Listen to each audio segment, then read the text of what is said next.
राम जोग लगन ग्रह बार तिथि सकल भय अनुकूल चरे अरु अचर हर्ष जो तै राम जन्म सुख मूल। लखन श्री रामचंद्र की जय।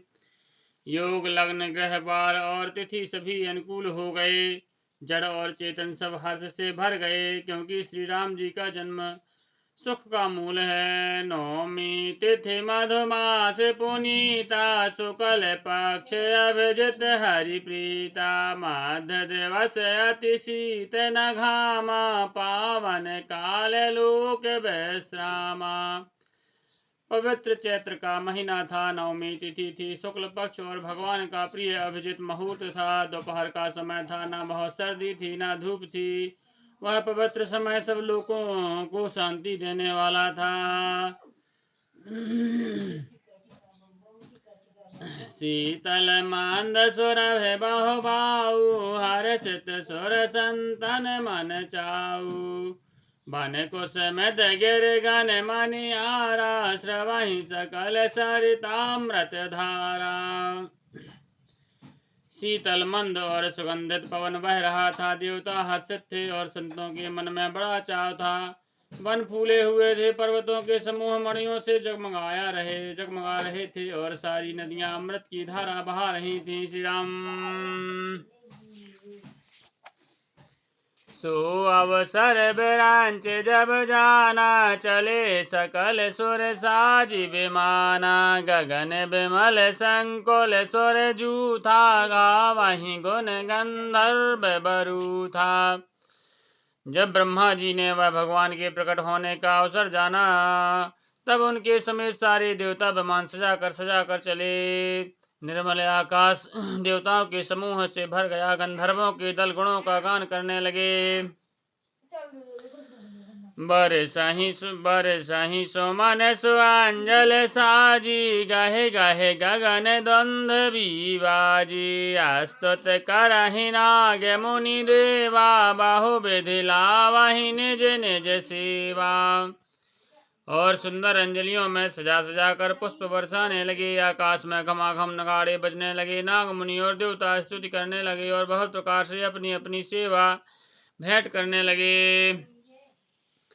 सुर समूह विनती करे पहुँचे निज निज धाम। जग निवास प्रभु प्रगटे अखिल लोक विश्राम। लखन श्री रामचंद्र की जय।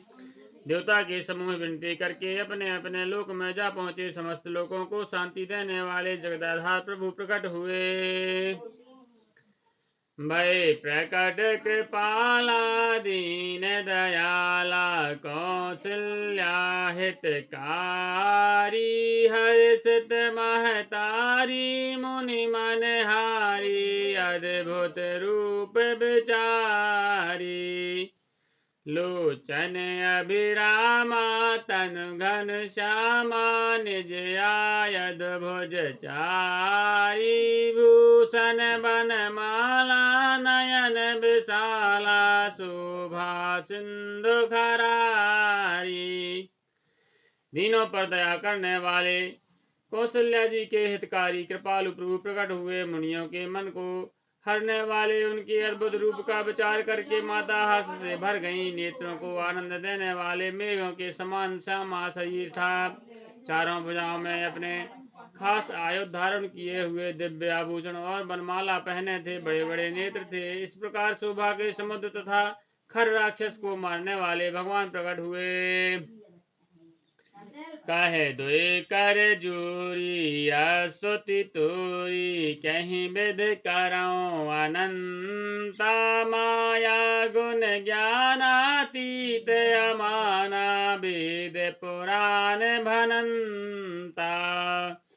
करुणा सुख सागर सब गुण आगर जहि गावहि श्रुति संता। सो मम हित लागी जन अनुरागी भयउ प्रगट श्रीकंता। दोनों हाथ जोड़कर माता कहने लगी, हे अनंत, मैं किस प्रकार तुम्हारी स्तुति करूं। वेद और पुराण तुमको माया गुण और ज्ञान से परे और परिमाण रहित बतलाते हैं श्रुतियाँ और संतजन दया और सुख का समुद्र सब गुणों का धाम कहकर जिनका गान करते हैं वही भक्तों पर प्रेम करने वाले लक्ष्मीपति भगवान मेरे कल्याण के लिए प्रकट हुए हैं।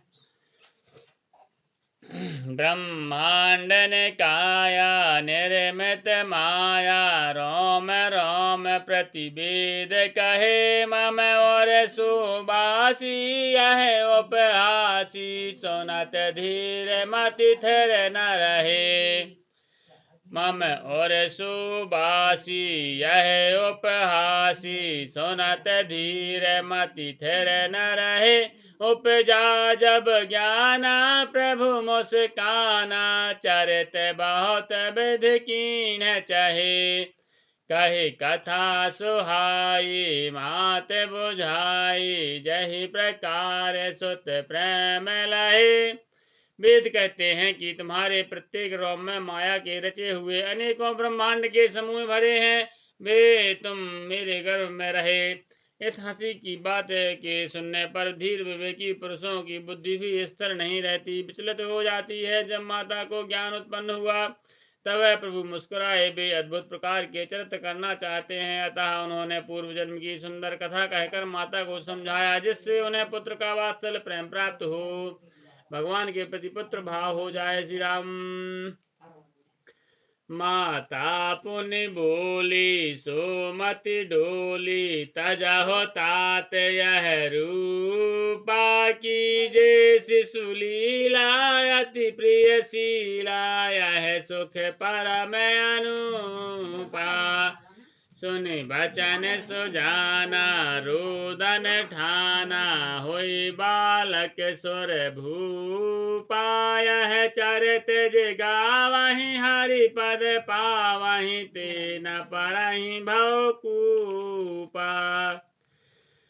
माता की वह बुद्धि बदल गई। तब वह फिर बोली, हे तात यह रूप छोड़कर अत्यंत प्रिय बाल लीला करो मेरे लिए, यह सुख परम अनुपम होगा। माता का यह वचन सुनकर देवताओं के स्वामी सुजान भगवान ने बालक रूप होकर रोना शुरू कर दिया। तुलसीदास जी कहते हैं, जो इस चरित्र का गान करते हैं वे श्री हरि का पद पाते हैं और फिर संसार रूपी कूप में नहीं गिरते।